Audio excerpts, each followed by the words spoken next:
In this house, the entire family did something crazy. Every night, an alarm went off at 2 a.m. School nights, weekdays, holidays, it did not matter. Everyone had an alarm. And when it rang, you got up. You would then head down to the kitchen. Your milk. Once everybody was down there, the lights would turn on and the fridge would open. And the entire family would just grab stuff they wanted to eat. Didn't matter. Leftovers, cereal, meatballs, whatever existed in the fridge was free game at 2 a.m. Then they would sit around the table, half asleep, and eat whatever snacks they had. And they talked about nothing. And after about 15 to 20 minutes, they all went back to bed every single day. 10 p.m. they would sleep, 2 a.m. kitchen, morning, work, and school. And this kid, he never questioned it because he thought that that's just how families work. Well, when he slept over at a friend's house for the first time, he set his alarm for 2 a.m. And when it went off, he went down to the kitchen. And nobody was there. He waited there for about 6 minutes, but nobody came down. I've been waiting here for about 6 minutes, but nobody's coming down. So he just goes back to bed, and in the morning, he brings it up to his friend. And his friend thought he was crazy. Well, yeah. This guy says that even now, years later, sometimes he will randomly wake up at 2 a.m., like his body's trying to get him to go to the kitchen. Just an instinct. And sometimes he does go down there and grabs a snack. That's nice. Is that popcorn I smell? Room 114. Bring $1. Garlic cheddar just dropped. So this kid's school had a rule where you couldn't sell anything during school hours or on school grounds. And he wanted to start a business like many people do because it's the frickin' hustle, baby. Well, one year he got some for Christmas. It was a mini popcorn machine. So one day he brought it into school. It wasn't the big carnival one, it was one of those mini ones that you could put on a countertop. Well, on this day, he left it in the back of this empty classroom, the one that nobody used anymore. And he had an extension cord running from the popcorn machine to an outlet. Nobody noticed. And then he made signs to pass out. Free popcorn. Suggested donation $1. Room 114. At lunch, he'd leave the door open just enough, so people could smell the popcorn as they were walking towards the room. He had everything. He had cups, he had flavors, cheddar, garlic, ranch, even sweet chili. And what was genius was that he wasn't technically selling anything, so he couldn't really get in trouble. It's just popcorn. I offer it and they donate. Business boomed. He had his friends standing around the hallway and going through the lunchroom telling them that room 14 has free popcorn. He even had Tabasco sauce packets to level it up. And if you guys never put hot sauce in your popcorn, you're severely missing out. It is a snack, I'm telling you. They started calling room 14 the Pop Shack. Now, teachers did start to notice this, mostly because of the smell. Eventually, the principal tracked it down and headed to room 114. What is this? Free popcorn. Suggested donation $1. You want some? The vice principal paused. He looked around. There was even a tip jar. He was impressed. Honestly, smells pretty good. Yeah, I'll take a cup of this sweet chili, and then you guys can just carry on. Here's a $5. That was that. They let him keep doing what he was doing. The only rules were this: no smoke, no fire, and no mess. And they had to have a teacher nearby to check in every so often, which they all agreed to. That was very reasonable. And by the end of the year, this kid had earned over $600 in donations. That is legendary behavior. When she was a teenager, her dad was driving her to work at Dairy Queen. They're in the car. All right, sweetie, this is gonna be a good day. Ugh, I hate working. It's a normal ride so far. Then, out of nowhere, this woman cuts them off on the road. Most people just honk and then move on, but not this dad. He locks in and he chases her down. They finally get to this red light. He pulls up to the right of her, rolls his window down, and leaps out of the car right under her windshield. Apologize to me right now! Apologize to me right now! Screaming, flailing, right on her windshield. Now, he didn't put the car in park, so you know when you're not driving, the car just goes by itself very slowly. So this girl is in the car, her dad's on somebody else's car, and the car is just rolling slowly into the intersection. So she has to put her foot over the driver's seat and press the gas herself. Once her dad calms down, he gets back in the car and drives her to work like nothing happened. Have a good day, sweetie. Later that night, when everybody's home, they get a knock on the door while they're watching TV. I'll get it. It's the police. Hi, is your dad home? Dad, you're going to jail. And he was arrested. Makes sense. The locker room at this one school was built on a limestone creek, but nobody cared about the foundation. One day, this kid named Mike was running late to gym class, and he was the only one in the locker room because everybody else was in the gym. He was sitting on a bench, tying his shoe. What is that noise? He hears a strange noise coming from the floor, so he stood up.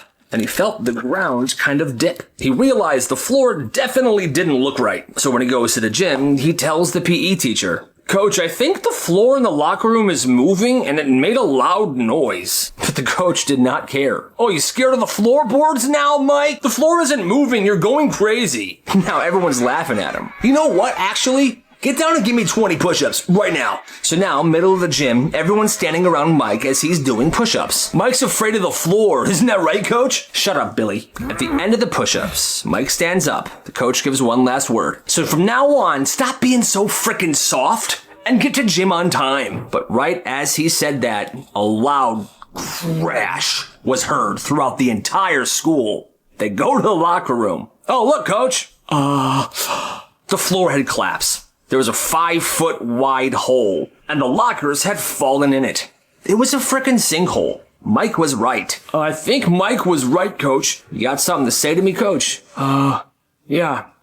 Everyone evacuate the locker room. And he never apologized to Mike. But it all started because this school prank lasted for 2 years. It all began at this high school when a single rubber duck appeared in the school's water fountain. And nobody thought much of it. It was just a random duck. Who cares? Until the next day, 2 ducks, then 4, then 10. By the end of that week, there was rubber ducks appearing in every sink, every toilet, and even in students' lockers. Teachers were losing their minds. The principal, she was done. She kept saying on the intercom, "Whoever's responsible for the ducks, speak up now, please." Silence. Nobody confessed. So they gave up. They figured it would eventually sizzle out. But here's the thing, it never stopped. For 2 years, rubber ducks would randomly appear in the craziest of places. Ceiling tiles, inside the vending machines, somehow. One duck even appeared in the vice principal's car. It became a legend till this senior year. It was graduation. The principal was giving her speech when suddenly a banner dropped down. What was on the banner? A single rubber duck. This kid walked to the front of the stage and said, "It was me. It was always me."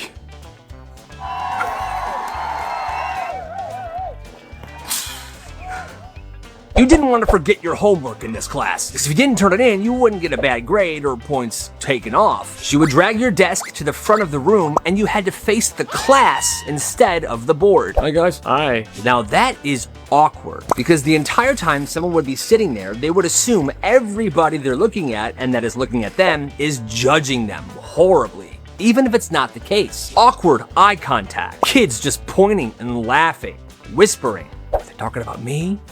I don't know what's going on. Well, the students hated this. If they forgot to do their homework, they would frantically try to fill it in before class started because they didn't want to be in the hot seat, but it worked. That class had the highest homework completion rate in the entire school. So, you tell me, that teacher is a genius, right? This kid went to his friend's house and noticed that every single cabinet in the kitchen had locks on it. The weird part though, his friend was in 8th grade. Why would there be locks on the cabinet? He thought, his parents must be controlling. Well, one day he finally asked, "Yo, what's with all the locks in the cabinets?" His friend just said, my dad. Apparently, this kid's dad would sleepwalk every night. He would wander into the kitchen completely asleep, open every single cabinet, and eat whatever he could find. Chips or cookies, even leftover pizza, he would just smash it. He was once caught grabbing peanut butter straight from the jar and feeding it to a picture of the family dog on the wall. One night he made himself scrambled eggs. And every time he would do this, the kitchen looked like an absolute tornado blew through there the next morning. Cabinet doors open and food and drink everywhere. After months of cleaning up this horrible mess, his wife, this friend's mom, finally locked every single cabinet. So now, instead of sleepwalking every night and eating random food, he would just be making tons of noise trying to break in to the locked cabinets. Oh, way to go, Dad! It's March. The school goes into one of those lockdowns where the police bring in these dogs to sniff around the lockers looking for some sort of illegal substances. Every classroom door is locked. There's no bathroom breaks allowed. Well, one kid in this class is visibly unwell. Pale, he's sweating. The teacher notices and goes over to him. "What's wrong?" The kid whispers back. "Do you think the dogs would go to my locker?" The teacher kind of pauses. Do you have something to be worried about?" Kid nods yes and says, "There's a ham and cheese sandwich in there with extra mayonnaise on it." The teacher's confused. That's not a problem. You're allowed to have food." The kid says, "I know, but it's been in there since September. 6 months. 6 months this sandwich has been in the locker, and the kid is so worried about it, I'm pretty sure that sandwich smelled. This kid wasn't afraid of getting expelled. He was afraid that the dogs were going to uncover this weird biological event that was growing in his locker for 6 months. Luckily for him, the dogs didn't go by his locker and nobody uncovered the sandwich smell. But that teacher never forgot the fear on that kid's face. So this girl, Amy, she's 15, straight up running a business at her school. Like it's a full-on operation. She buys the snacks and drinks in bulk. She breaks them up and sells them individually at a markup. Classic black market school economy. She's been doing this for 2 years now, and she's not out here just hoarding the cash that she makes. She's buying stuff. She's using her profits to buy clothes, shoes, whatever she wants. She doesn't ask her parents for money, she earns it. And her mom, well, her mom is like, yeah, why would I stop her? You know, she's not selling anything illegal, her grades are fine, and I haven't had to buy her anything in months. I'm really proud of her. But the school? Oh no. They catch her and a few other snack dealers and boom, week of detentions. And they warn her, one more time and you're suspended. Please, okay. Now the dad's losing his mind. No, honey, this is serious, okay? She's risking her education. She needs to be grounded. And the mom's like, grounded for what? Capitalism? Like, for real, what are we doing here, you guys, you know? She's not disrupting class, she's not failing. In fact, she's doing better than she has before. She's not pushing anything shady. She's just really good at business. The mom says this, the school's obviously making something out of nothing. It's not like she's slinging crank behind the vending machines. And honestly, I get it. I understand, like, rules are rules, but let's be real here. Half these schools don't teach the kids anything useful anyways. Good for her, for respecting her own hustle. And if that was my school, I'd be asking for her supply chain. Big ups to Amy. You canceled my birthday party? For a B+? Actions have consequences. So this one student got a B+ in math. Not too bad, right? Well, not according to his dad. The dad walks into the room holding the kid's report card.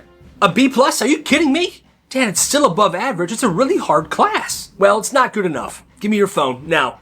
Wait, what? No phone, and I'm canceling your birthday dinner. Yo, are you serious? Dead serious. The next morning, the dad emails the teacher, saying stuff like, why didn't you push my child harder? He's clearly capable of more. You're supposed to challenge him, not let him slack off. The teacher writes back, your son has the highest grade in class. He's the only one that got above a B. I'm actually very proud of him. His dad is crazy. The kid finds out about this email. He walks up to his dad and says, so can I have my phone back now and maybe my birthday? The dad just stares at him and walks away. Happy birthday to me, I guess. Please, I'll eat anything else, just not this. No, that is your tray, and that is your banana. Eat it. This kid goes to a small private school, the kind where everybody knows everybody, and lunch is always the same. Same trays, same rotations, and the same lunch aides watching over the room. Well, there was this one lunch aide, and for some reason, she did not like this kid at all. She never said it out loud, but you could tell. It was obvious. Other kids could toss their full milk away, leave veggies on their trays, just waste food. But him, for some reason, she watched his tray every single day, making sure he eats every last bit of food on the tray, which is absolutely insane in my opinion. Well, one day the school serves bananas, and this kid hates bananas. Can't stand the smell, he doesn't even like to touch them. He pushes the banana to the side and starts eating the rest of his food, hoping she wouldn't notice because he knows how she is. And here she comes. She stands right next to him and points to his tray. Eat the banana.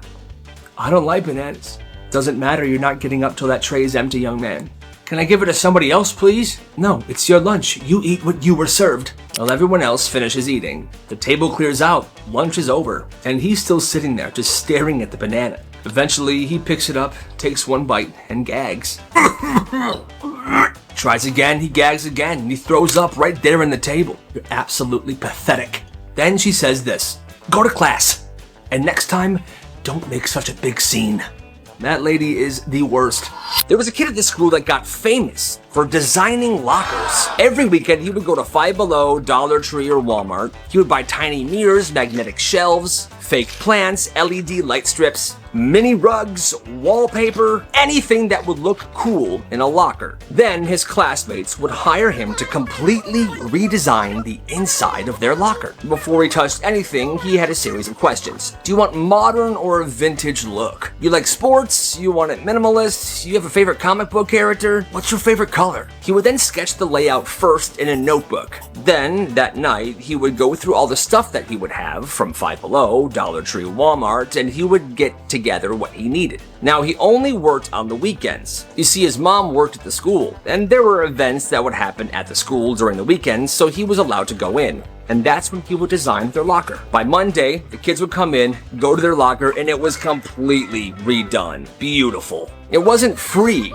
at all. You had to pay him money, 20, sometimes 50 bucks, depending on what you wanted. This business was so respected and well known, some parents would even contact him to surprise their kids with a redesigned locker. One year, the school held a best decorated locker contest, and he didn't enter, but out of the top 10 lockers, he designed 8 of them. What a legend! You gotta respect the hustle. This kid wore a fake cast for Halloween one day. The costume was simple: sweatpants, old hoodie, and a cast. I guess he was going as a kid with a broken arm. But on Halloween, no one's telling him, hey, I like your costume. Everyone's saying, oh my god, are you alright? And asking to sign his cast. Oh, yeah, you can sign it. People are holding doors open for him. The teachers are letting things slide. So he keeps the cast on another day. The lunch lady's giving him extra food. One guy even carried his backpack for him. So he wore it for the whole week. People are constantly asking, hey bro, how'd it happen, man? And this guy's so dumb, he changed his story every time. Skateboard accident, or bike crash, or I fell out of a tree. And no one's comparing notes, so nobody notices it. Then things start escalating. Teacher lets him not carry his textbooks. He got extra time on an assignment. Then one day gym class happens. It's a pretty big class with a lot of students in it. And there was a substitute. The sub asked, hey kid, how'd you break your arm? And he goes, football practice. And everyone's like, wait, hold on a minute. I thought it was a skateboard accident. I thought it was a tree. I thought it was a bike. He was caught up. They found out he's been faking. And he was the most hated kid for the rest of the year. That's hilarious. We thought you were cool. Leave my classroom! There was this teacher everybody liked. He's the kind of teacher that would sit with students at lunch and joke around with them. So one day during lunch, this group of kids is sitting with this teacher. It's a normal lunch and they're talking and laughing with him. Then everybody heads off to class. Well, I guess some students in the cafeteria that day trashed it, and the janitor was furious. Stupid kids making a big mess. I'm gonna complain. This janitor tells administration, everyone's talking. I guess this janitor really wanted whoever made this mess to get in trouble. Well, somehow, the cool teacher heard about this and blamed the kids he was sitting with. I was sitting next to Billy, Kevin, Kyle, Steven. They made the mess. Now, all those kids get called to the office. We didn't make the mess at all. Yeah, we were just eating our lunch, chilling, talking. No, yeah, we were sitting by Mr. Erickson. He can vouch for us. But the principal's like, well, kids, he's actually the one that turned you in. The kids feel betrayed. They go to his classroom after school. Yo, dude, why'd you tell the school that we made a huge mess during lunch? We were literally talking to you about GTA 6. Yeah, what? All the teacher did was this. I don't know.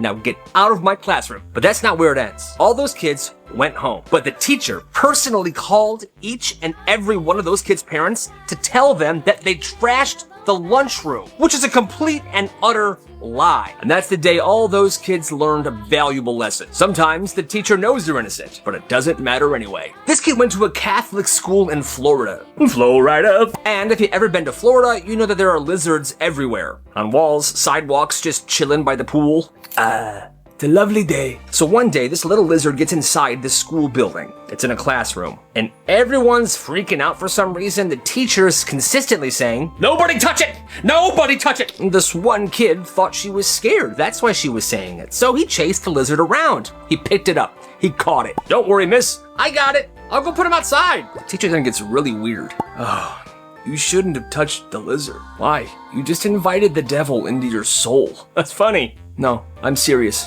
Get in the hall. She then sends this kid out into the hallway and calls this nun to come up. The nun then takes him to the chapel part of school where she prayed over him for the rest of the day. And this kid is sitting there. The nun also made the kid watch her kill the lizard with a cross. I'm not sure what kind of Florida Catholic school this is, but that's crazy. This kid in band was obsessed with yo mama jokes. Yo mama so squiggly, she squiggle on me. And he would say them every day. Yo mama so old, she pre-ordered the Bible. Yo mama so ugly, not even goldfish crackers smile back. Then a hurricane happened. Schools closed for a while, and everybody comes back. Everyone's talking about it, seeing who lost power, who's got flooding, all that stuff. Band class starts up again. The teacher's getting everybody settled in. All right, class, settle down, settle down. I'm glad to see all of you are well. Well, then this kid walks in, the Yo Mama kid. He's got the biggest smile on his face. The whole class can see what's coming. The teacher asks, Kevin, how you doing, buddy? Kid goes, Yo Mama. And before he could even finish, the teacher cuts him off without missing a beat. He says, died in the hurricane. I am so sorry. Silence. You could hear a pin drop. Yeah, the teacher's mom passed away during the hurricane. The kid's just sitting there, shocked. He quietly turns around, walks back to his seat, sits down. And according to every single person in that room, the Yo Mama joke kid never made a Yo Mama joke ever again. This kid's grandpa was a courtroom sketch artist. And for some reason, instead of his grandpa teaching him normal stuff, his grandpa taught him how to sketch. Hey, good job, kid. You're doing great. Hey, thanks, Gramps. Well, see, this kid was in middle school. He really wanted to draw stuff for court cases, but, So one day he talks to his smartest friend. And the friend goes, why don't you make your own court? And they did. That smart kid became the judge. A couple of other friends became attorneys. And every day during lunch, they would set up in the corner, and then they start spreading the word. Anybody who has a beef with anybody, take it to lunch court. We'll settle this. Then word started to spread. Any type of beef that any friends would have, they would come to lunch court. Kids would walk up, explain their side. The attorneys would argue. The judge would make a ruling. And this entire time, this kid's just sitting back, sketching everything like it was an actual trial. And it would get intense. One kid brought his own witness statements from different classmates. Evidence started to be involved in these cases. There was a wait list of students waiting for their trial date. The kid who was the judge started carrying around this notebook filled with all the cases he's doing. Suddenly, he's stressing out. And this kid had a giant binder filled with these courtroom images. And honestly, that sounds like so much fun. This kid never got in trouble.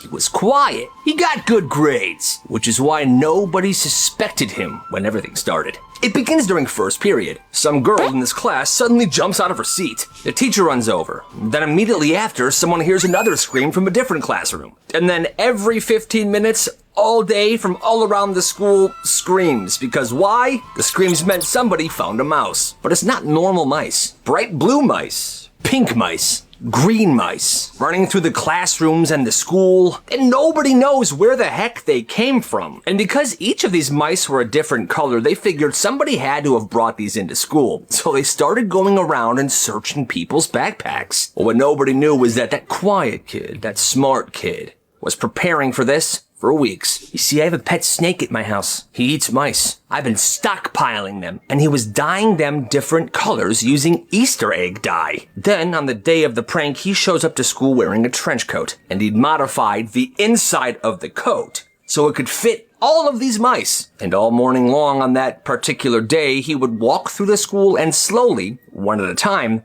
drop a mouse here, drop a mouse there, drop a mouse everywhere. The funniest part was nobody knew it was him. The only reason we know is because he shared the story. He's an old guy now. But the sad part is, most of those mice died that day. Rest in peace. This is out of control. When this neighbor's 16-year-old daughter crashes her bike into his car, and what the heck? She immediately gets off, starts crying, and calls her mom. The scratch looks awful at first, but he takes it to a shop, and after a few minutes of buffing, it comes right out. No big deal. So he tells this girl and her mom, don't even worry about it. It was an accident. And he thinks that's the end of it. A couple days later, the mom texts him, my daughter still feels terrible, and she wants to apologize properly. Can we bring you over a cake? He says, sure. That sounds nice. Everybody loves cake. So they show up that evening, and this 16-year-old girl is holding a cake. The mom is standing a few feet behind her with a phone out. The girl starts apologizing. Here, again, I'm so very sorry. I take full responsibility for the scratch and for crashing into your car. Mom's behind her filming. Speak louder, sweetie. I take full responsibility. Okay. The mom then whispers, go ahead, now ask him if he accepts your apology. But that's when he notices the phone. Wait, stop. Are you recording this? Yeah, I'm gonna post it online. It's gonna teach a bunch of kids to take responsibility for their actions. Like, What? I can even blur your face if you want. He looks at the girl and says, I accepted your apology the day it happened. Then turns to the mom and says, yeah, I'm not doing your stupid video. The mom immediately gets irritated, starts arguing with him. Oh my gosh, you couldn't even let us finish? Let us do the video? Then he just walks back inside. What a weird apology, because it wasn't for him or for the daughter. It was for the camera. The mom, I guess, wanted to go viral. Jeez. There was this kid whose locker was in the best spot of the school. It sat directly under one of the school's air conditioning vents. It's nice and chilly over here. Nobody paid attention to it, not really even him, until one day he throws a Gatorade on the top shelf of his locker. Comes back a couple hours later. Whoa, this is ice cold. And it's cold. So the next day he tries it again with a soda, a warm soda. He puts it in the morning, he checks it after lunch. Oh, that's a crispy soda. That's when he gets an idea. Instead of filling the top shelf of his locker with his own drinks, he starts renting shelf space. $1 to keep your drink in there until lunch. $2 if you wanted it till the end of the day, to have a cold drink for practice or something. People didn't believe him at first. Dude, there's no way your locker is like a refrigerator. Until one dude tried it. He went to pick up his Dr. Pepper before lunch, and it was cold. No, guys, it actually worked. It was first come, first serve, until the top shelf of the locker was rented out completely. And there was always someone who couldn't get a spot because it was booked up. Kids lined up before the first bell at his locker, holding milk, Gatorade. One kid said, "Will it freeze my ice cream?" He had it organized. He put sticky notes on with the person's name so he knows whose was whose. Teachers found out, but they were just amazed. Like, yo, what a smart kid. And what a strong air conditioning vent. And according to the students, that was the most valuable locker in the school. Yeah, I believe it. And guess what? You gotta respect the hustle. This kid had the weirdest job at school. He fixed people's reputations. See, anytime somebody embarrassed themselves, they would feel horrible. They would feel like everyone's talking about them. It wasn't a nice feeling. Like if someone was tripped in the hallway, called the teacher mom, threw up at lunch, everybody would spend the rest of the day talking about it. Unless this kid got involved. Because what he would do is if he was paid enough money or given something valuable enough, he would start an even crazier rumor about somebody else. Not really mean rumors, just unbelievable ones that would make everybody forget what that one kid went through. Dude, you hear that one kid, Tyler, brought a turtle to class? No, it wasn't a turtle, it was a bag of turtle poop. And once something like that spread around, the previous embarrassment, the one the kid paid to get rid of, went away. And it worked brilliantly because people's attention spans are shorter than you think. When other people found out who this reputation fixer was, he began to have clients. People kept his phone number in their phone just in case they would ever need him. And a lot of kids did. Bro, you gotta help me. Text me the details, send me $15, and by lunch, you'll be good. He would then get the text, the money, he would disappear. By lunch, wow. Kid's a genius. Gone. You gotta respect the hustle. This kid got a summer job at a golf course when he was 13 years old. I'm 13. I work at a golf course. His whole job was simple. When golfers finished their round, they would drop off their golf carts. He would hose it down, then they would get the golf carts and take it away. After a couple of weeks, his bosses trusted him with the golf carts, even to drive him sometimes. Then one afternoon, he's taking this really nice golf cart back to the clubhouse. Well, there's a pond between him and the cart barn. Cuts the corner a little too tight. One tire slips off the path, he jerks the wheel. The whole cart is sliding. He's hitting the brake, but nothing's happening. I'm hitting the brake, nothing's happening. And then, splash. Him and the golf cart in the pond. He jumps out just before this thing sinks. Now he's standing there soaking wet, staring at what he just did, and he's terrified. But wait till he finds out whose golf cart that was. Club manager comes running over after hearing the ruckus. What happened over here? Please tell me that wasn't cart 12. That was cart 12. Turns out that was the mayor's brand new golf cart that he was keeping there at the club. And now it was sitting at the bottom of a pond. The mayor comes out. Hey, is that my cart in the water? I want him fired. What? Listen, I'm sorry, kid, but you're fired. I mean, yeah, I guess that does make a little sense. It started as a punishment. This one school made a new rule called silent lunch. No talking, no whispering, no noise. Principal said it was to help students reset their behavior. But it didn't reset anything. It just made kids miserable. Lunch felt like a detention. Everybody just sat there, chewing, in complete silence. Plastic spoons hitting trays, a single juice box slurp from down the way. For this one kid, he had an idea. The next day, he walked in quietly. He opened his lunchbox, and he pressed a button on this little speaker. It was bird sounds. Like the kind you hear in nature. It wasn't music, it was like a calm forest vibe. The teachers looked over, but they didn't say anything. Technically wasn't talking, and it technically wasn't breaking the rules. So he did it again and again. By the end of the week, 3 other kids were bringing in their speakers as well. One kid played rainforest noises, another kid played waterfall sounds. This one dude was playing a recording of whale noises. And the wild part, it worked.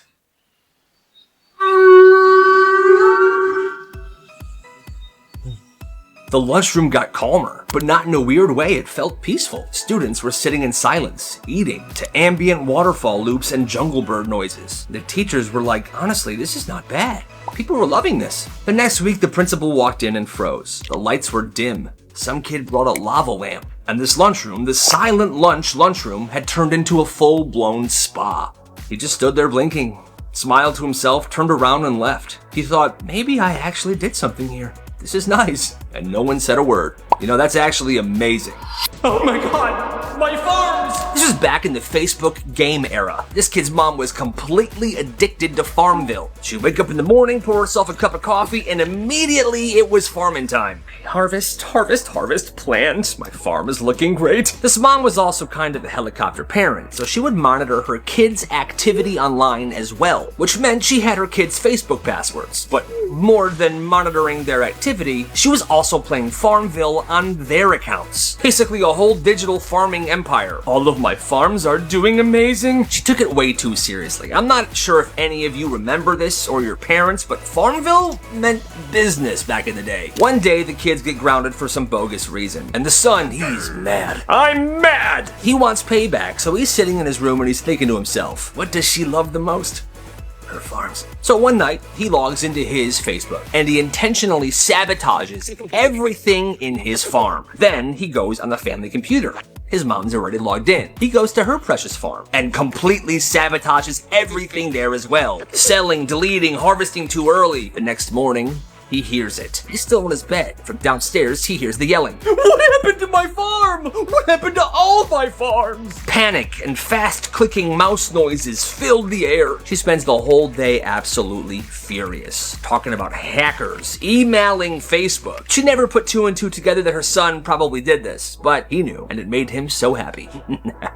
That's what you get, Mom. This teacher had a candy tax. So one of my subscribers sent me the story. It was his period 1 teacher. No food, no drinks allowed, unless it was a water bottle with a lid. But candy? Candy was allowed, with a catch. If you bring candy, I get a cut. And he meant it. There was a jar on his desk. It was a big glass jar and it was labeled candy tax. So if you had candy, you would walk in. Here you go. You would put a few candies in the jar, sit down, and you were free to eat your candy openly throughout the class. Payment received, my boy. Payment received. But if he caught you eating candy without giving him the tax first, he would walk over. I didn't see you pay the tax, young man. Here, too late. It's all mine now. And he would take all the candy you had. For the most part, all the students respected this rule. And honestly, so do I. Gotta pay the candy tax. Where to get all this stuff? I don't know. But it's beautiful. So sophomore year of high school, this one kid puts a bin outside the cafeteria. Taped to the side, it says, unofficial lost and found. Nobody thinks much of it. And people start using it. A water bottle here, a hoodie there. Stuff just starts showing up in the bin. And every day, it's empty again. Clean, wiped out. No one knows where the stuff from the previous day went. And no one asked. At first, people think he's just bringing it to the office. Even the teachers were like, oh, that's so nice of him. He's helping out the school staff. Here, I found this shoe. But he never actually confirms what he's doing with the stuff. He even moves the bin around. Some days he's outside the library with it. Other days he's by the gym. Sometimes he's spotted walking the hallway alone, picking stuff up like he's actively looking for lost items. And this goes on for 2 years. So, senior year, the last day of school. You know, it's pretty relaxed. People were just wandering the schools. Easy day, you know, it's the last day. Well, there's a paper sign taped to the gym doors. The sign said, the Hall of the Misplaced. People walk in, they're curious. What is this place? Oh my god. This kid turned the gym into a full-blown museum. Tables, spotlights, handwritten labels, all of the missing stuff displayed. He made sections. The wall of gloves, the charger graveyard. The fact that this dude's been pulling this off for 2 years is insane. At 3:45 that day, he packed up everything and left with the stuff. He didn't even give it back to the people that wanted it back. After he walked out, he was gone. And he didn't even show up to graduation. Honestly, that dude's a legend. No chewing gum in my class. Ah, rats. Marcus gets caught chewing gum by one of the super strict teachers. Marcus, spit it out. Now, most people would just take their gum and walk it to the trash can. But not Marcus. He's too cool for that. So he takes the gum out, he stands up slowly, he looks at the garbage can across the room. Watch this. Whole class locks in, trying to see if he's gonna make the shot. He launches it. Perfect arc. It's going. The very last second, the gum curves and gets stuck in the quiet kid's hair. Everybody's horrified. They're waiting for this quiet kid to freak out. But the kid never talks and he barely even reacts to this. He slowly reaches up. He touches the gum. It's not coming out easy. It's stuck in there pretty good. Then he calmly opens his backpack and pulls out a pair of scissors. And without saying a single word, he just cuts that chunk of gum right out of his hair. He sets the gum on his desk, puts the scissors back in his backpack, zips it up, and then he puts the hairy wad of gum in his mouth and starts chewing it. Goes right back to taking notes. The strict teacher's like, you know what? He can chew it. I'm not dealing with that. Yeah, that kid's pretty weird. Bro, say something. He won't, and that's the scary part. So there's this one kid, real quiet. Doesn't talk much in class, doesn't have a crew. Just walks through the day, hoodie up, backpack on, he keeps to himself. And for whatever reason, this other kid keeps trying to start stuff with him. It starts with little jabs, locker shoves, shoulder checks in the hallway. This guy's trying to get a rise out of the quiet kid. But the quiet kid, he never reacts. He never looks mad, he's just always silent. And that keeps making this dude even angrier. He starts saying stuff loudly in the lunchroom. Yo, hoodie kid thinks he's better than everyone. See, he's too scared to speak. There's a whole week of build-up. People start whispering, yo, a fight's happening on Friday. Between who? That big guy Jeff and that kid who never talks. Oh, here we go. And then Friday, passing period, a crowd forms in the hallway. Phones out, everybody's waiting. The loud kid's already in the circle and he's yelling. And the quiet kid, he just walks in. No expression, no talking, he just drops his backpack on the floor.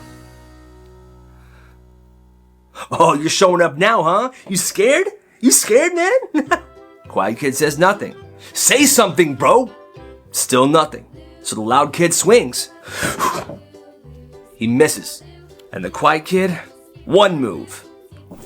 Two moves. It's over.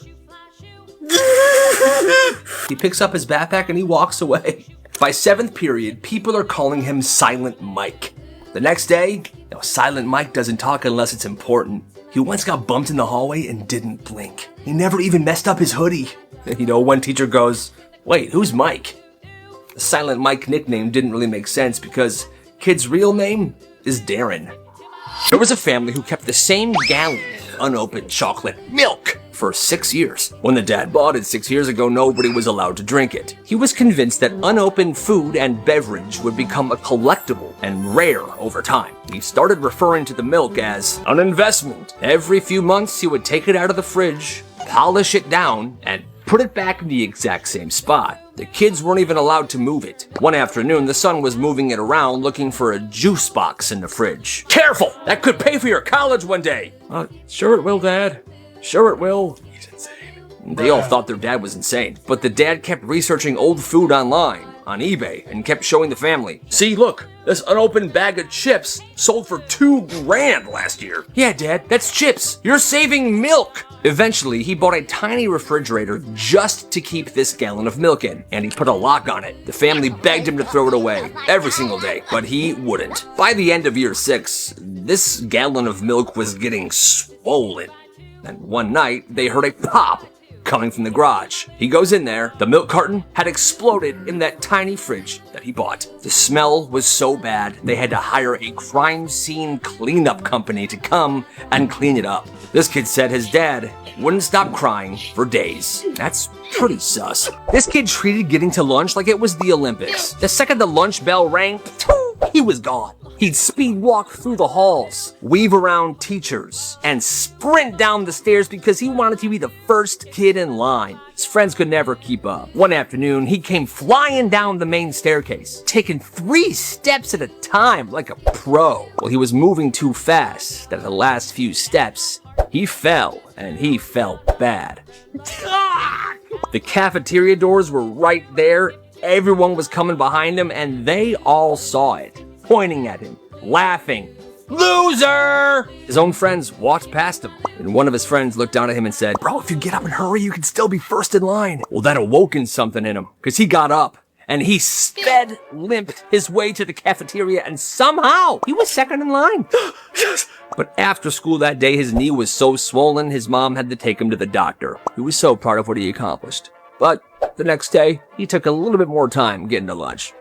This family had no air conditioning, and they owned 1 fan. There were 3 kids, 4 bedrooms, parents, and 1 for each kid. And every night, the fan would rotate rooms. Monday, it was in 1 room, Tuesday, the next room, Thursday, the next room, and so on. After it rotated through all rooms, it would start over. And this was not negotiable. These are the rules, kids. Now imagine it's 100 degrees outside. You finally crawl into bed, and then you remember, oh crap, it's not my night for the fan. You would lay there, sweating, listening to the fan going in your siblings' room. Sure, they complained, but they all dealt with it because that's just the way things were. It's another story. The family couldn't afford another fan, so they all just dealt with it. Hey, you gotta do what you gotta do. Who knows what tabletopping is? When I was in school, tabletopping was this kind of dangerous thing where you would get on your hands and knees behind somebody and your friend would push them down over you. Okay, I'm not recommending it, but this one school got a brand new teacher fresh out of college. It was literally his first week there, but he looked like a 16-year-old. What's up? I'm Mr. Johnson. So one day during passing period, he's walking through the hallways carrying his bag. And on this particular day, this group of kids were going around tabletopping people. So they figured, hey,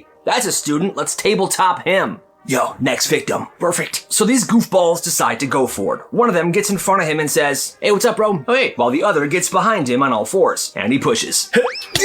He falls down, and he breaks his arm, and that's when the students can see his staff badge. Bro, that's a teacher! What? I could have sworn I was a freshman! Teacher is screaming, his arm is broken in half. Office gets called. These kids literally get suspended. They were almost expelled. But that poor teacher, he was actually bullied for that entire year. That's just not right. Did they ever find out who did it? Nope. And it drove him insane. So there's this one principal. Old school, super strict. Hates nonsense, hates funny business, he's got zero chill. Well, one day he walks into his office and there's a single crouton sitting on his desk. Dead center. No note, no explanation, just sitting there. He doesn't think too much of it, so he tosses it in the garbage. The next day, another one. Same spot, still no message. Day after that, again. He starts asking around. All right, who's messing with me? Huh? Who's the crouton person? Huh? No one knows. So he checks the cameras, but there's no camera inside his office, just the hallway outside of the door. In that hallway, there's tons of kids coming in and out of the office all day. Teachers, office aides, too many faces, there's no way to tell who left it in there. So he tries to stop it. He begins locking the door when he's not there. He still gets a crouton. He moves his desk, still gets a crouton. He leaves a sticky note. Whoever this is, please stop. The next day, a new crouton, sitting on a napkin that says, "Respectfully." This goes on for months and he never figures it out. Never gets an answer and never catches this crouton person. And then one day, it just stops. Nothing.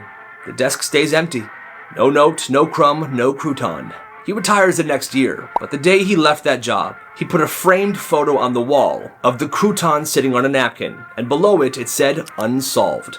That picture is still hanging in that office to this day.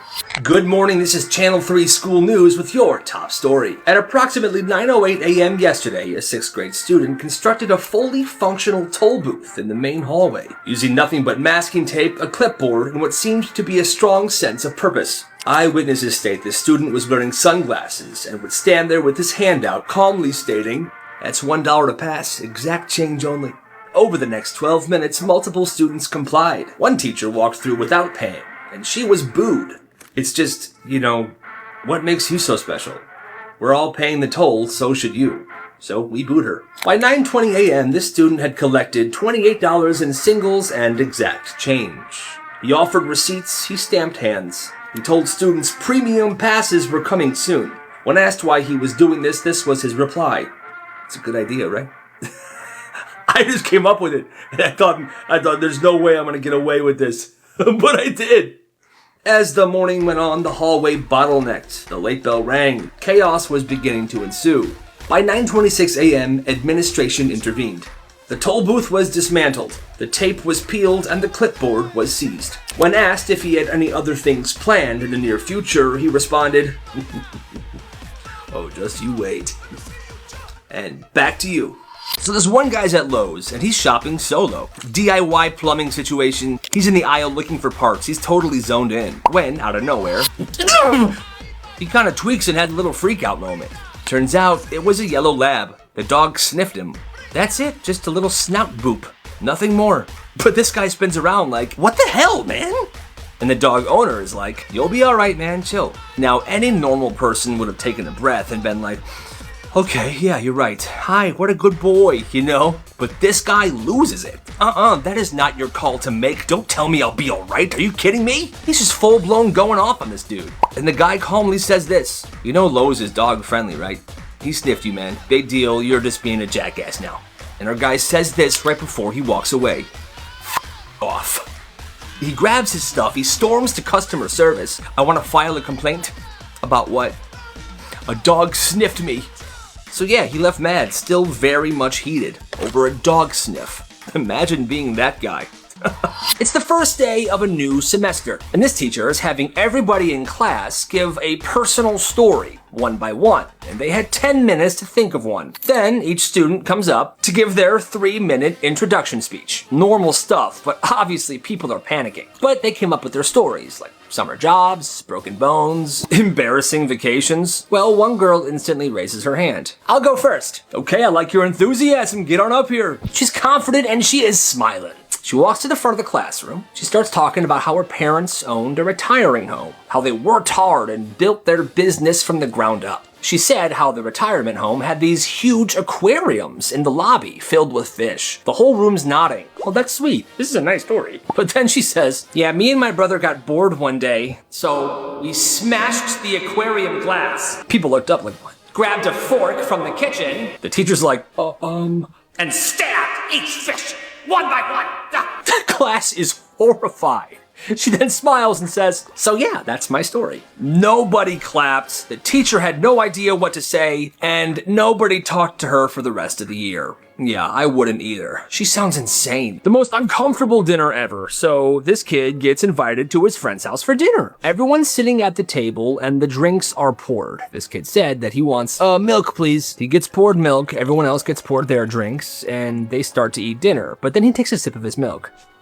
But the entire table stops eating and stares at him. The dad slowly looks at him, dead serious. In this house, we do not drink until you finish your meal. Wait, he repeats himself. In this house, we do not drink until we finish our meal. He's like, okay, yep, got it. Will not drink my milk until my meal's gone. He was horrified. Hey, bro, you should apologize to my dad. Seriously? Yes. And I'm really sorry, sir. Once they were all done eating, his friend's dad tried to punish him. He said, because of what you did at dinner, I want you to take your shoes off and run 3 laps around the house. Mind you, it was freezing cold outside and there was snow on the ground. This kid just said, yeah, no, I'm not doing that. He called his mom picked him up, she told her what happened, and he never went there ever again. What kind of dad does that? So this kid gets paired with the laziest person in class for a group project, and he decides to handle it in the most savage way possible. They're supposed to be splitting the work 50-50. 50-50. So he messages his partner one night, hey, you want to do the research for the slides? The next day he responds, I don't know, you pick what I do. So the guy decides to split it in half. All right, I emailed you half the slides, send me yours when you're done. Because that sounds fair, but then after that, radio silence. Yo, bro, did you finish? Nothing. He tries talking to him during school. Hey, dude, gotta go, man. The heck? It's the night before the project. Yo, man, are you done? Partner responds, yeah, don't worry about it. Presentation day, they're up third, and this guy's got his part ready to go. Clean, put together.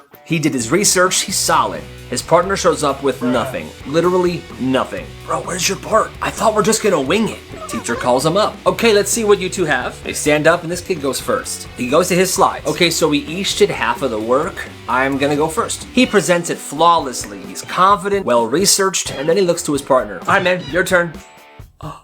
He freezes. The partner gets up there to try to wing it, and he presses the button to go to the next slide. And all the slide said was, this section was assigned to Carlos. Bro, you didn't do it? You didn't do your part? No. He gets full credit. Yes. You get 0. And the kid sat down, proud of himself, while his partner stood up there completely shocked. The rest of the class just laughed. Yo, that's savage. Most teachers have a confiscation drawer, usually full of phones, gum, fidget spinners, but this one teacher had a crazy policy. If it's on your desk and it's not a pencil or your work, it's mine until June. She wasn't joking, she was basically like a frickin' pirate. And her desk was the treasure chest, baby. By May, her desk would look like a mix between a museum and a flea market. Stuff everywhere. She had a stack of rare Pokemon cards, a half-finished crochet project from a student trying to make a hat during a test. There were some lucky rocks, and I kid you not, a waffle maker. On the last day of school, everyone would line up. This is to get their stuff back, or at least they hope. But this teacher, see, she didn't just hand it over. Everything on the desk is up for auction. You see, all year, she had been tracking these classroom points. Points you would get from doing well on tests, doing well on homework, good behavior. And at the end of the year, for this auction, that was the only currency that she wanted. Well, the kid who owned the waffle maker only had 50 points. The straight A kid had 500 points. Yeah,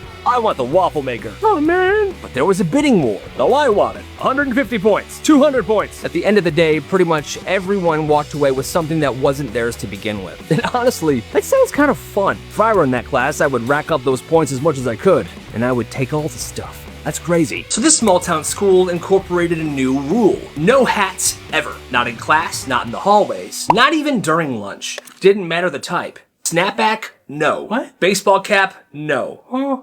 Bucket hat? Definitely no. Hey! The teachers said that this rule was about respect and uniformity. The principal kept saying stuff like, this is an institution of learning, not a fashion show, folks. But one day, this kid comes in wearing a helmet. Like a full-on bike helmet strapped under his chin.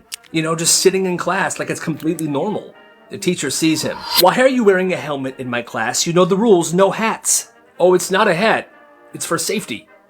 Nice try. You need to take it off. Actually, no, I don't. There's nothing in the handbook that says I can't wear protective headgear. She tries to argue with him, but he just smiles and says, look, you can ban hats, but this is personal protection. What if a ceiling tile falls? What if I trip and fall? Miss, I'm just being cautious. He wore it all day. He wore it to lunch. He wore it to gym. They called his parents. His parents said, hey, if he wants to wear a helmet, that's his right, okay? Better safe than sorry. So the school had no choice, because helmets are protective gear. They couldn't ban it, and all of a sudden, other students began joining in. By the end of the week, you had tons of kids wearing baseball helmets, lacrosse masks, skating helmets. It was iconic. However, they did eventually put this specific rule in the handbook. Students must not wear hats or helmets in school unless they have a doctor's note. That's kind of awesome. Does he, ever talk? Nah, not once. All year. So this new kid transfers to the school halfway through the year. Middle school. Kinda tall, quiet, doesn't talk to anybody. At first, people think, well, maybe he's just shy. But then weeks go by, and nothing. Not a word. No volunteering, no answering questions, not even a here during roll call. He does every assignment, he scores high on tests, but still, not a single word. No, it gets to the point where people just stop trying. He's the quiet kid, and that's it. Then one day, it's May. There's a sub in math class. She goes down the roll sheet, gets to his name, Evan. And for the first time all year, he goes, here. The whole room freezes. Did he just... Yep. Out of his... Uh-huh. And that's when his cousin, who's been in the same class the entire time, pulls out a crumpled $50 bill out of his backpack and hands it to this kid. Turns out, back in January, they made a deal. Alright, so you're transferring to my school after the holidays. I bet you can't go the rest of the year without saying a word. Well, I bet you I can. They made a frickin' bet. If he had lost the bet, he would have had to eat a raw onion. $50 and his cousin buys him a meal from Cane's. Good deal to me. This kid tried to outsmart the dress code. He was in 7th grade and his school had one of those weird rules. Your bangs couldn't go past your eyebrows. That was the line, just the eyebrows. So one day a teacher pulls him aside. Hey, come here. Yeah? Get a haircut by tomorrow or there will be consequences. Usually a kid would then have their parents trim their hair. But not this guy. He went home angry. I'm going home and I'm angry. And he starts thinking like a lawyer. Hair can't go past your eyebrows. Then it hits him. If I don't have eyebrows, then there's nothing for the hair to go past. He felt like a genius, so that night he took a razor and he shaved his eyebrows clean off. Shows up to school the next morning proud. The same teacher sees him. What did I tell you about your hair? Come here. Well, miss, I'm actually fine now. Not breaking any rules because I don't have eyebrows anymore. She was not impressed, and he still got into trouble and still had to trim his hair. But hey, nice try. This kid got invited to his friend's house for the first time. As soon as they finished lunch, his friend yelled, "Hey mom, we're going outside." And then the mom walked over carrying 2 black ankle straps with a lock on them and a box attached to each. She buckled one around her son's ankle and then the other one around the visiting kid's ankle. The kid immediately asked, what's this? And the mom just pointed towards the backyard. You see, there was an invisible fence running along the entire edge of the property. I don't want you boys to wander off. These ankle bands were connected to the same system that would keep the dog in the yard, an invisible fence. If they crossed the property line, it would start beeping, and if they went farther, it would zap them. His friend acted like it was completely normal. Yeah, she just wants us to be safe. They played football in the backyard that day, but the ball was thrown too far and the visiting kid forgot about the bracelet. He stepped out of bounds, started beeping, and then, oh no, honestly, that's not okay. This kid slammed the classroom door so hard, it cracked. The school called his parents and made them pay $400 to buy a new door. The kid wasn't happy. You know what? I'm not happy. But him and his family handed over the money. Then weeks go by, then a month. That same cracked door was still attached to the classroom. That's what they used every day. One afternoon, he asked the janitor, weren't they gonna replace this door with the money I paid them? Janitor said, oh, I think that money went towards something else. Oh, that ticked him off. The next day, the kid came to school with a drill. His dad's drill. He walked straight up to that damaged door, unscrewed the hinges, picked up the entire thing, and he began walking towards the parking lot. A teacher came running over. What are you doing? Listen, I paid for this door. I gave you guys $400. You said you were gonna get a new one. If you're not getting a new one, I'm taking my door. The principal made him put it back. Then the school installed the replacement door the same week. That's honestly hilarious. This kid got suspended for selling pencil insurance. So this kid, right? He's kind of smart, he's kind of funny. He definitely knows how to game the system. He notices that every day in every class, someone, every single day, asks to borrow a pencil. So he starts offering a deal. $1 pencil insurance covers you for the entire week. If you lose your pencil, boom, he'll replace it. Need an eraser? You're covered, he's got you. It's actually a good deal. It's way cheaper than buying a full pack at the store. And it absolutely blows up. By Thursday of that week, 15 kids are covered on this pencil insurance. He starts giving out policy numbers. He makes sure that he has one of his insurance agents in every classroom that has an insured client. Carries around a binder, he has terms and conditions. One teacher sees all this and says, you can't run a business in class. It's not a business, sir. It's insurance. The next week, he starts offering platinum packages. $3 a week gets you mechanical pencils. $5 a week gets you 2 pencils every time you lose or break one. That's when the admin gets involved. Are you selling items on school property? No, sir, I'm providing peace of mind. They then suspend him for unauthorized commerce. But on his way out of the building, he sees one of his clients. He says to him, if you need pencils while I'm gone, talk to my cousin. Spread the word. And his cousin, who did go to that same school, took over for him in his absence. That's absolutely awesome. This kid would fight with his sister every day about who got to use the TV remote. They only had one television, and whoever had the remote in their possession would control what everyone watched. One afternoon, this kid grabbed it and switched on his favorite show, but he turned off the show his sister had been watching. Hey, that's not fair! Yeah, it's fair enough! She climbed across the couch, she grabbed his wrist, and they started wrestling for the remote. The mom yelled from the kitchen, if I have to come in there, nobody's watching TV for the rest of the week! They froze for about 3 seconds, then they continued fighting. His sister finally snapped. She ripped the remote out of his hands and smacked him in the face. It didn't really hurt at first, but then it stung. He walked to the bathroom, looked at himself in the mirror, and that's when he saw it. Oh my God.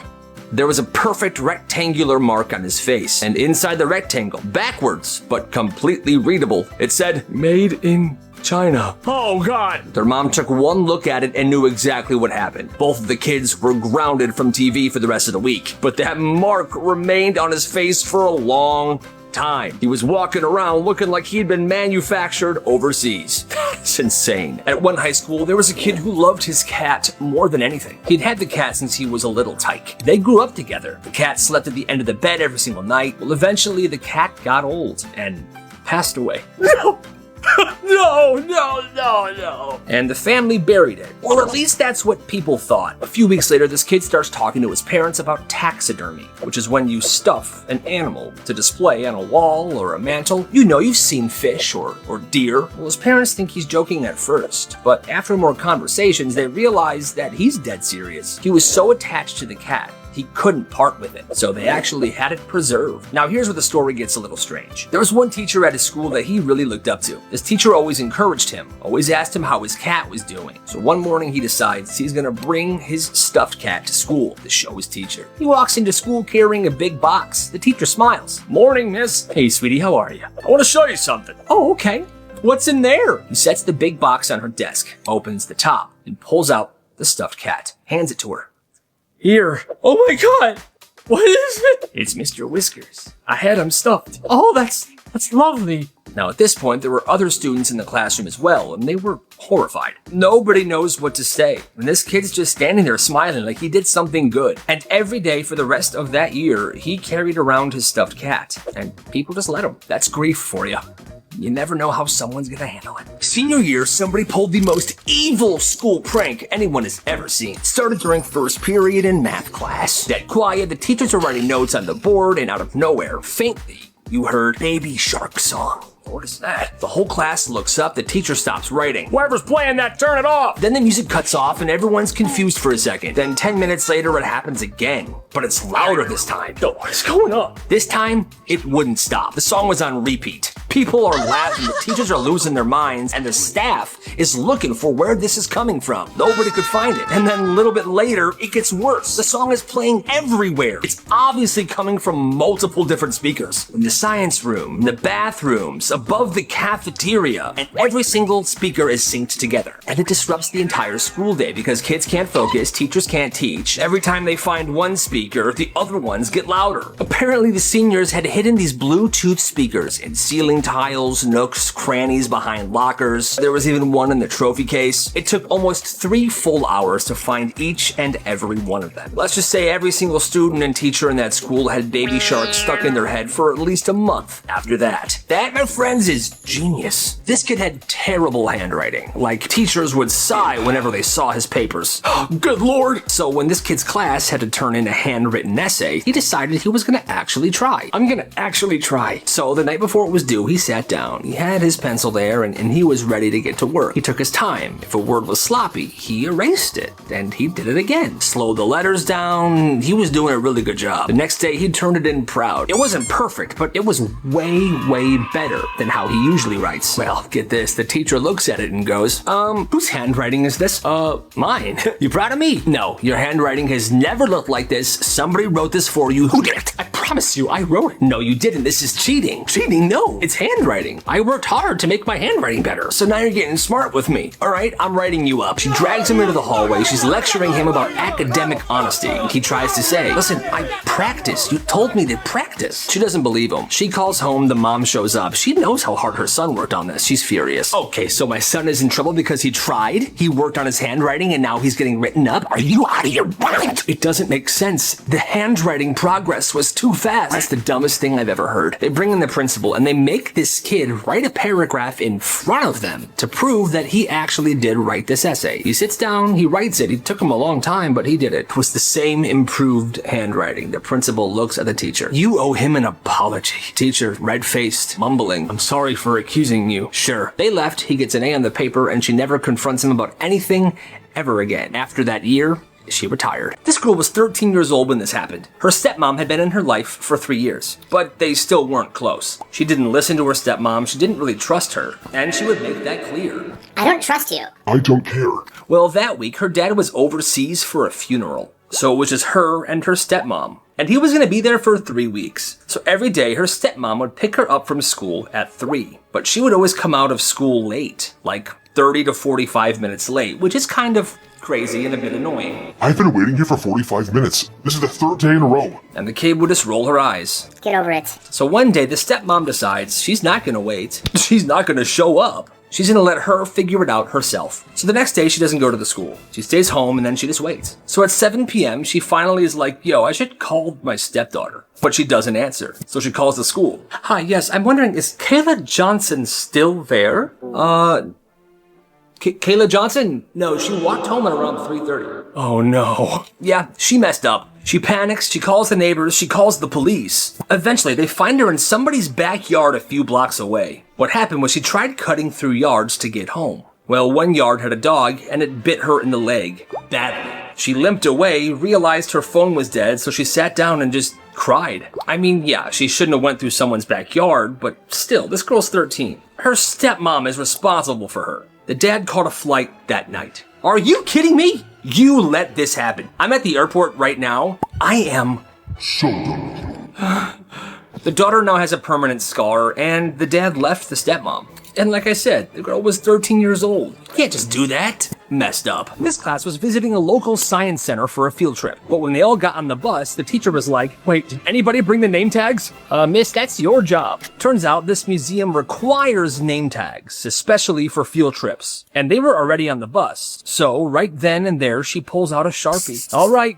Foreheads it is. And she begins writing the kids' names on their forehead. First kid, Brayden. Next kid, Leela. Then Derek. Some kids try to object. No, I don't want this. Well, that's too bad. She's like, oh, it'll wash off. It doesn't. By the time they get to the museum, every single one of the students had their own name written on their forehead, and it looked absolutely insane. The chaperones were silent, stunned. They were very embarrassed. But the museum didn't do anything. They said, oh, look.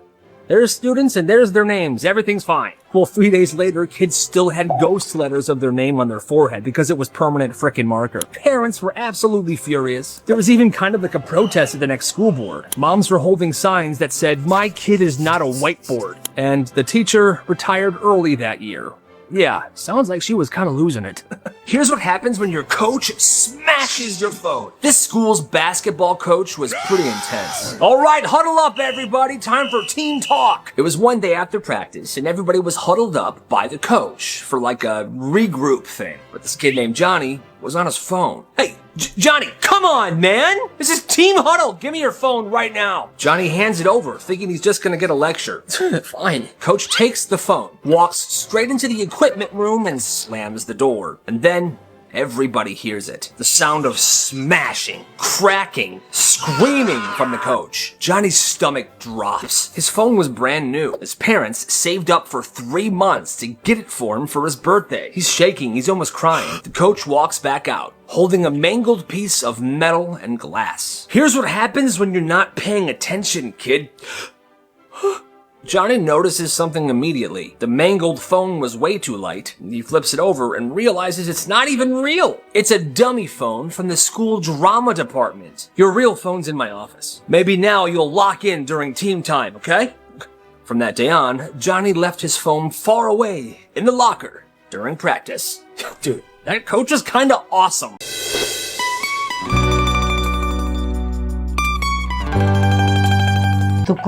ওই king handle লইয়া মাঠে যা যা যাস না আচ্ছা তুমি যাও না খাউনটা বারো জানোস না জানতে হইব তো রিকশাটা লো সাইকেলটা লো বেটা আগে হবে না। আর আমি বুঝলাম না এই দুনিয়াতে এত জায়গা থাকতে আমার বাড়ির সময় আহুক দেখবি মনের কথা সব ভরভর করে কইয়া দিব। পাশাপাশি তো রাসেল ভাইকে বারান্দায় টিভি ভিসিআর আনছে, আমরা সবাই মিলে ওখানে সিনেমা দেখতে যেতেছি, আমিও ওই দিক যেতেছিলাম।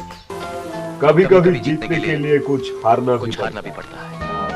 हार का जीतने वाले বাচ্চা ভাই একদম ফাটাই দিচ্ছেন। সিনেমা আর কি দেখবো, আপনাকে দেখে মনে হচ্ছে চোখের সামনে শাহরুখ খান ডায়লগ দিচ্ছে।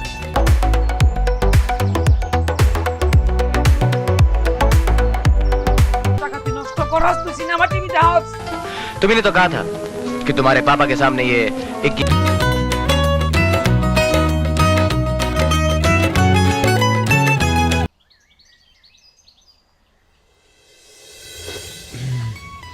আম্মা ছাড়ো এই বাচ্চা বাচ্চা ডন এই বাচ্চা কথা কইছো আমি কিন্তু বাড়িতে ওই বন্ধ করে দিব, আমি জামুগা। আব্বারে ও আব্বা তুকো ওই কিং হ্যান্ডেল লইয়া মাঠে যা যা যাস না আচ্ছা তুমি যাও না খাউনটা বারো শুনে আমি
বাহ, বাহ, বাহ, বাহ, বাহ।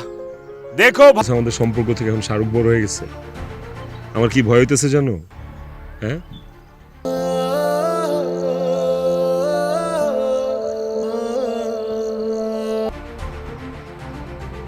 মানুষের জীবনে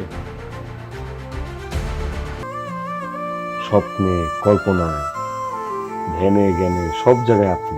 তোর মনের মধ্যে কি চলতেছে? তুই হইলে আমার সোনার টুকরো হো।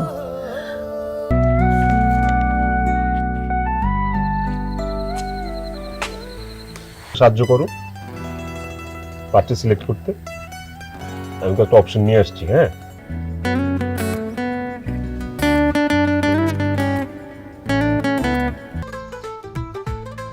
তার মানে আমার জমানো টাকা কই যায় এখন?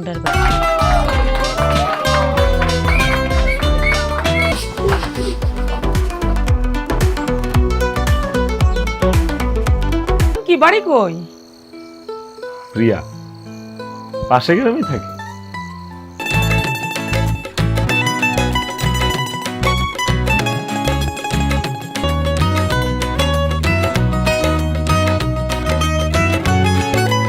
একটা ইমেজ আছে।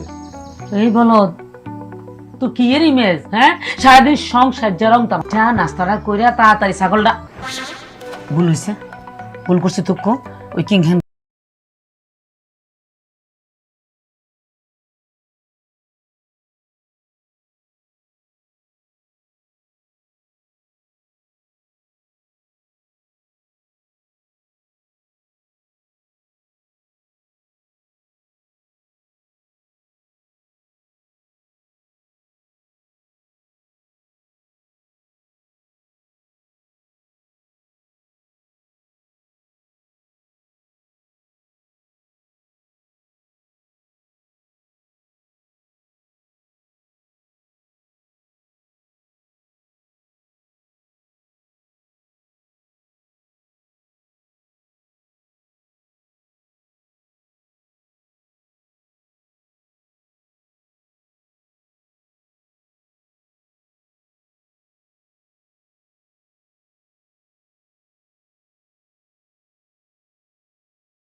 দেখছো কিং খান, প্রিয়া আমারে ভুল বুঝলো। বুঝছি কত শালার কপাল। কবিতার পাতা ছুঁয়ে মন জন পড়ে না পলো সন্ধে আকাশ। গেলাম।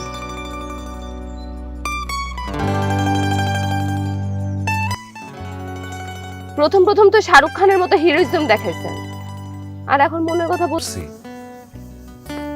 কিন্তু নিজের জীবনে প্রথম একটা মেয়ের প্রেমে পড়ছি খান। তুই কিন্তু আমার কোনদিন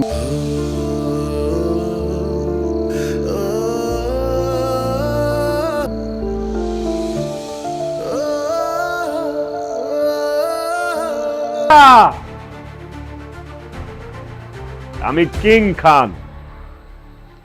আমিও প্রথম প্রেমে পড়ছি।